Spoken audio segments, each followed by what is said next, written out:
Saat ini sedang musim salju, suhu di luar rumah bisa turun hingga di bawah 5 Celcius, membuat udara pegunungan terasa sangat dingin dan menusuk kulit. Kawasan pegunungan yang sebelumnya hijau kini berubah putih. Bukit-bukit, jalan setapak, hingga tanah di sekitar rumah tertutup salju.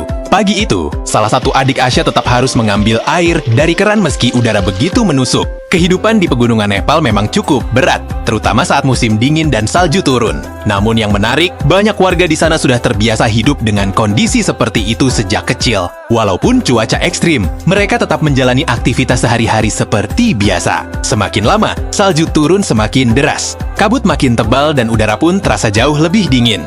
Bahkan hewan ternak mulai berlarian mencari tempat yang lebih hangat untuk berlindung. Di dalam rumah, Asya mengambil kacang polong lalu menggilingnya menggunakan alat batu tradisional yang disebut janto. Setelah kacang hancur namun belum terlalu halus, ia memasukkannya ke dalam panci dan menambahkan air pegunungan. Setelah itu, Asya memasukkan daging kering lalu merebusnya bersama kacang tersebut. Sementara itu, ayah dan ibu Asya pergi mengambil tumpukan daun jagung kering yang sebelumnya memang sengaja disimpan. Mereka membawanya pulang sambil berjalan hati-hati di lereng curam yang licin karena salju. Sedikit saja terpeleset bisa sangat berbahaya. Sesampainya di rumah, daun-daun jagung kering itu langsung ditebarkan untuk makanan ternak mereka yang sejak pagi bersembunyi di kandang karena kedinginan dan kelaparan.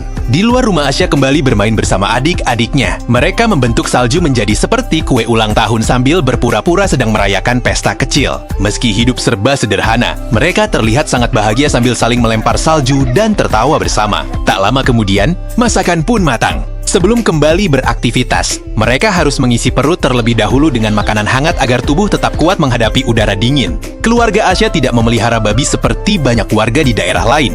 Mereka hanya memelihara sapi dan puluhan kambing. Menjelang sore, perut mereka kembali lapar. Asya bersama ibunya lalu membuat camilan sederhana berupa roti goreng hangat. Sebelum hari gelap, Asya kembali keluar rumah. Kali ini ia pergi mencari daun jelatang yang tumbuh di sekitar lereng.